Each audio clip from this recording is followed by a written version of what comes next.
حضرت خولہ بنت سالبیہ کا تعلق قبیلہ بنی اوف سے تھا۔ آپ کی شادی حضرت اوس بن صامت سے ہوئی تھی۔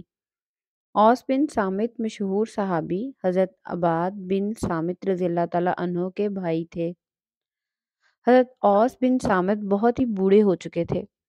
بوڑھے پن کی وجہ سے ان کے لہجے اور طبیعت میں بہت ہی چڑچڑا پن آ چکا تھا۔ وہ چھوٹی چھوٹی سی باتوں کو لے کر اپنے اوپر حاوی کر لیتے تھے۔ اس نے اپنی بیوی سے غصے میں آ کر یہ الفاظ بول دیے تھے کہ تم مجھ پر میری ماں اور بہن کی طرح حرام ہو گئی ہو۔ میں تمہارے ساتھ کبھی بھی جنسی ملاپ نہیں کروں گا۔ میں تم سے اپنی خواہش پوری نہیں کروں گا۔ اس دور میں یہ رواج تھا کہ کوئی بھی اپنی بیوی سے ناراض ہو کر اپنی بیوی کو یہ الفاظ کہہ دیتا کہ تم میری ماں اور بہن کی طرح مجھ پر حرام ہو گئی ہو۔ اگر مرد کی زبان سے یہ الفاظ نکل جاتے تھے اور رواج کے مطابق اس میاں اور بیوی کا نکاح ٹوٹ جاتا تھا، ان الفاظ کا ازواجی رشتہ ختم ہو جاتا تھا۔ جب اوس بن صامت رضی اللہ تعالیٰ عنہ کا غصہ ٹھنڈا ہوا، حضرت اوس بن صامت بہت ہی شرمندہ اور پریشان ہوئے۔ ان کو اپنی غلطی کا احساس ہوا کہ میں کیا کر بیٹھا ہوں، تو انہوں نے اپنی بیوی سے معافی مانگی۔ بیوی سے بات چیت کرنے کی کوشش کی تو حضرت خولہ نے ان سے کہا کہ بے شک آپ نے مجھے طلاق نہیں دی، لیکن جب تک میں یہ مسئلہ اللہ کے آخری نبی حضرت محمد کے سامنے رکھ کر اس کا حل دریافت نہیں کر لیتی، میں آپ سے بات چیت نہیں کروں گی۔ جب تک اللہ اور اس کے رسول ہم کو اجازت نہیں دیں گے تو تمہارا اور میرا ایک دوسرے کے پاس جانا جائز نہیں ہے، ہمارے تعلقات حرام ہی ٹھہریں گے۔ حضرت خولہ رضی اللہ تعالیٰ عنہا نے اپنے خاوند کو کہا کہ تم پہلے حضرت محمد صلی اللہ علیہ وآلہ وسلم سے یہ مسئلہ پوچھ کر آؤ، اس مسئلے کا حل نبی کریم کیا بتاتے ہیں۔ حضرت اوس بن صامت نے اپنی بیوی خولہ سے کہا کہ مجھے اپنے گھر کا مسئلہ نبی کریم کے سامنے پیش کرتے ہوئے شرم آتی ہے۔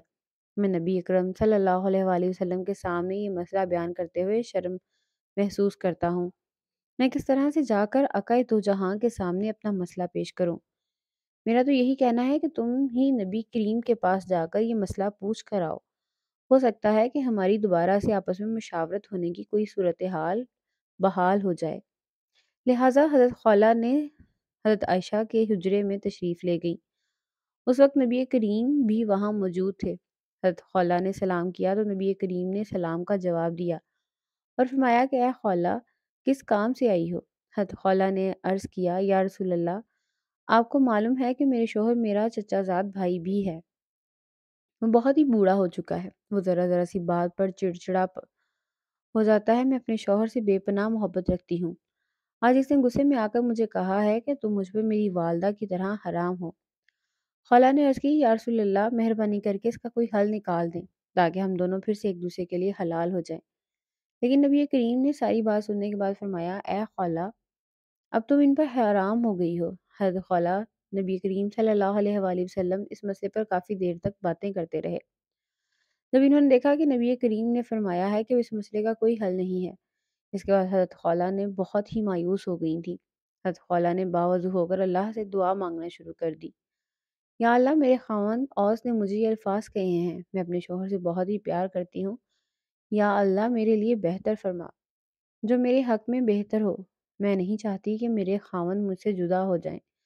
وہ بوڑھا ہو چکا ہے، اس نے غصے میں آ کر مجھے یہ الفاظ کہہ دیے ہیں۔ اب میں بالکل بے بس ہو چکی ہوں، اب تیرے سوا میری التجا سننے والا کوئی نہیں ہے۔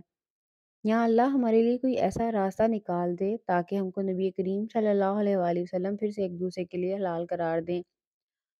حضرت عائشہ سے مروی ہے کہ حضرت خولہ اللہ تعالیٰ سے التجا اس طرح کی تھی کہ ہم سب کے آنسو نکل رہے تھے۔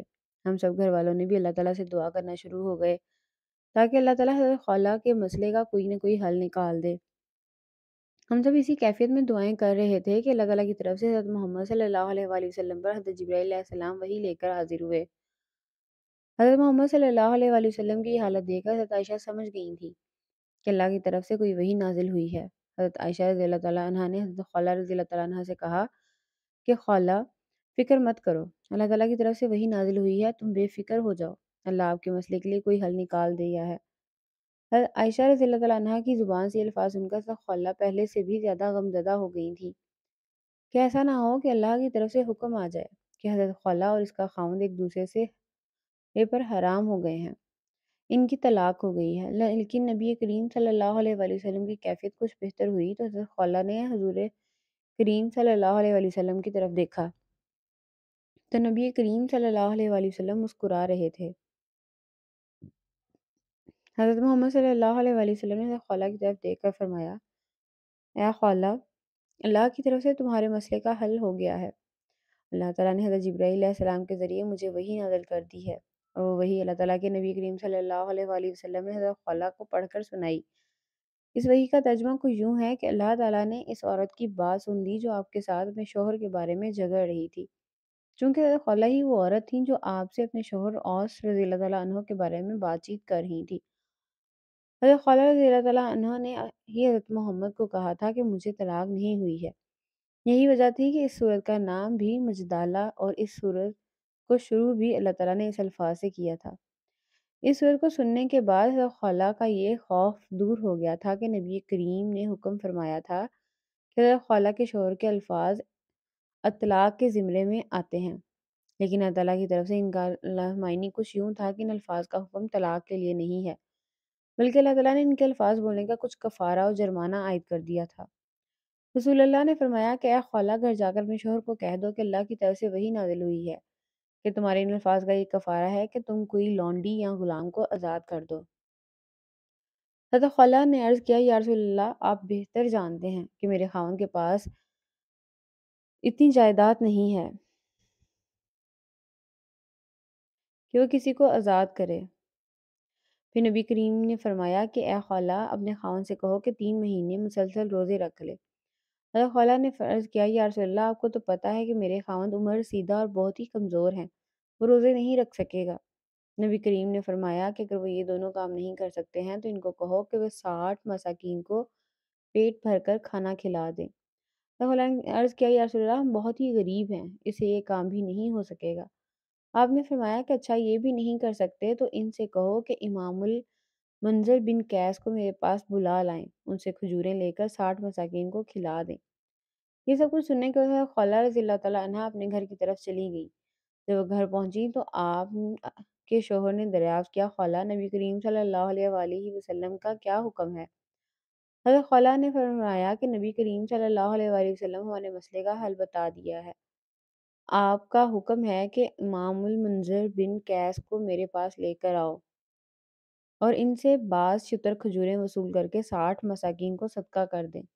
اس طرح اوس نے اپنی کھائی ہوئی قسم کا کفارہ ادا کیا۔ ہم کو چاہیے کہ ہر بات کو سوچ سمجھ کر کریں تاکہ ہم سے کوئی غلطی نہ ہو جائے۔ اس ویڈیو کو صدقہ جاریہ سمجھ کر آگے ضرور شیئر کیجیے گا۔